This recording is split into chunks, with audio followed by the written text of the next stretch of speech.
I didn't grow up with my brother. He lived somewhere else. But he did know who I was. He knew I was a good speaker, a talented speaker. I wasn't an elder of Israel, but I was well respected among the people. My name is Aaron. I'm the firstborn son of our family, a firstborn son of the tribe of Levi. I'm 3 years older than my younger brother, Moses, the greatest prophet of all time. Our older sister Miriam was also a prophet. I was 83 years old when the exodus from Egypt began. The Israelites are ecstatic when God defeats the Egyptian army. They know they are forever free. They will soon learn that freedom should not be mistaken for an easy life. I joined Moses when he was on his way to confront Pharaoh. I helped him communicate with both the Israelite elders and Pharaoh. God gave me great powers to make sure that Pharaoh let the Hebrews leave Egypt. I was Moses' closest confidant and right-hand man. I always covered his backside whenever he was attacked. Well, unless I was the attacker. I was by Moses' side when we spoke to Pharaoh and sent the 10 plagues. I was by his side as we crossed the Red Sea and watched Pharaoh and his men drown.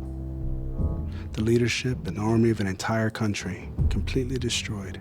Imagine the party we had once the Lord allowed us to pass through the Red Sea and after he destroyed our Egyptian enemies. The singing, the dancing, young and old, no longer slaves. Free at last. Free. What can possibly go wrong? My father used to say, the key to happiness is having low expectations, and no one has lower expectations than me. My father was one of the happiest men I ever knew. And he was a slave. Was he joking? I'll never really know. But he taught me to be aware of people's differing expectations. Within days of leaving the Red Sea, there was a huge difference in expectations. I knew the Hebrew people expected to be free, to be without hunger or thirst, to have a life of comfort. I wasn't sure what God wanted, but it certainly wasn't limited to what the Hebrews wanted. Our party ended as Moses led us straight into the desert of Shur. We went 3 days without finding water. Finally we found some, but it was undrinkable, so awful, so bitter. We couldn't drink it. In the chaos of kids crying and animals bleeding, the people complained to Moses, "What are we to drink?" It was a legitimate question. My brother was just as frustrated as the people, and he cried out to the Lord. Well, God had their attention. He told them that if they would be obedient to his commands and do what is right, he would keep them healthy. He showed Moses a piece of wood that Moses threw in the water. Immediately, the water was sweet, drinkable, delicious. Shortly thereafter, God took us to Elim, a place where there were 12 springs of water and 70 palm trees. Elim seemed like a pretty good place to stay, but God had other ideas. So about 6 weeks after the Red Sea, we headed into the desert of Sin. Differing expectations reared their ugly heads again. The further we got into the desert, the hungrier and the thirstier the people became, and the worse their memories became. They complained that Moses could have just left them in Egypt where they had all the food they wanted. Rather than correct their faulty memories, God provided something for them to eat. Manna. Maybe you've heard of it. Every day except the Sabbath, manna appeared on the ground and the people collected enough to eat. On the day before the Sabbath, they collected double the manna needed for the day, so that they would have enough for the Sabbath so that they would not have to work on the Sabbath. The Israelites ate this manna until they entered the Promised Land. From the desert of Sin, we traveled from place to place as the Lord commanded. We eventually reached Rephidim, but once again, there was no water for the people nor for the herds of animals to drink. The people demanded that Moses give them water. He asked them why they demanded this of him.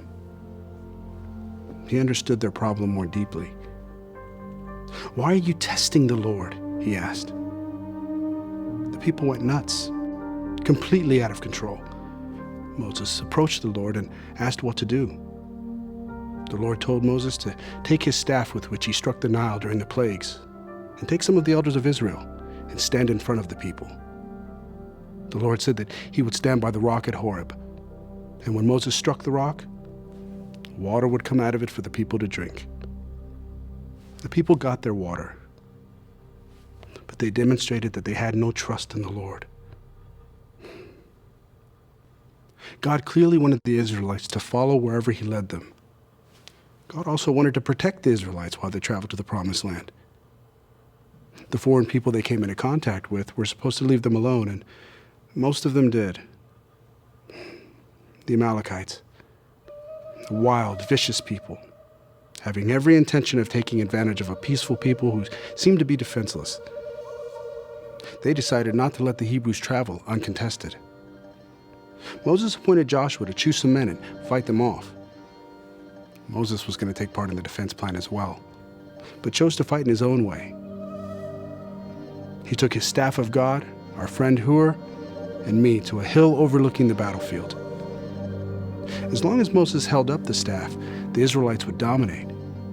But when he lowered the staff, the Amalekites surged ahead. When those trains became apparent, Hur and I moved a rock over for Moses to sit on. And then we held up his hands until sunset. The Israelites, led by Joshua, won the war. The Lord was so angry at the Amalekites for attacking us that he said he would blot out their name from under heaven. Moses built an altar to confirm the victory and give God the glory, and declared that the Lord would be at war against the Amalekites from generation to generation.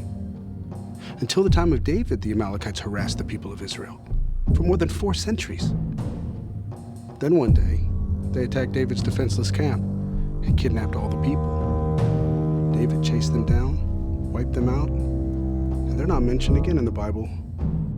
One afternoon, we received word that Jethro, father-in-law of Moses, who lived in Midian, was coming into the Israelite camp that we had set up in the wilderness. He was bringing Moses' 2 sons with him. Moses rushed out to meet them. Moses told Jethro all that God had done for the Hebrews. Jethro was a priest of Midian and responded by acknowledging that the Lord is greater than all other gods. And he brought a burnt offering and sacrifices to the Lord. All the elders of Israel and I came to eat with Jethro. We were quite impressed with his burnt offering and sacrifice to God. We'd wondered if that was something we should do, but none of us were priests, and we weren't sure if that would please God or not, so we did nothing. The next day, my brother sat to act as judge for the people. There were hordes of people standing around wanting his attention. Moses sat in that same spot, listening to the people and sorting out their issues from morning until night. Jethro watched this from a distance. This wasn't a time of huge problems, but it was a good time to prevent future ones.